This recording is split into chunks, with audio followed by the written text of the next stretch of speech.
एक गीत क्रिकेट दे रेलू कट्ठियां दे नाम। सरफराज़िया सरफराज़िया सरफराज़िया ग्राउंड च मूंह अड अड के ते तैनू नहीं सी सोना चाहिदा है, इस मैच नू नहीं सी खोना चाहिदा। शुएबिया वे मलकिया खुदा दा ना ही छड़ क्रिकेट नू, तैनू टेनिस विच आना चाहिदा है, तैनू शीशा ही बखाना चाहिदा।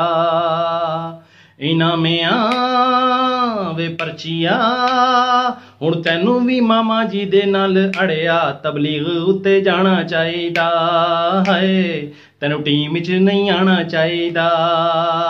प्रोफैसरा प्रोफैसरा प्रोफैसरा जे नहीं स्कोर बनदा मुछां नू नहीं वधाना चाहिदा है, तैनू होर नहीं खडाना चाहिदा। ओ हसन अली जनरेटरा हुण तेरी जगह ते खुदा दी कसमें कोई UPS लाना चाहिदा है, तेरा शोर ही मुकाना चाहिदा।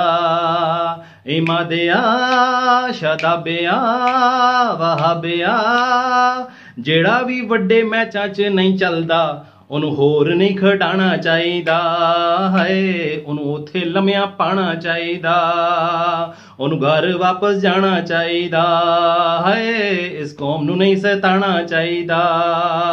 ओ रेलू कट्टिया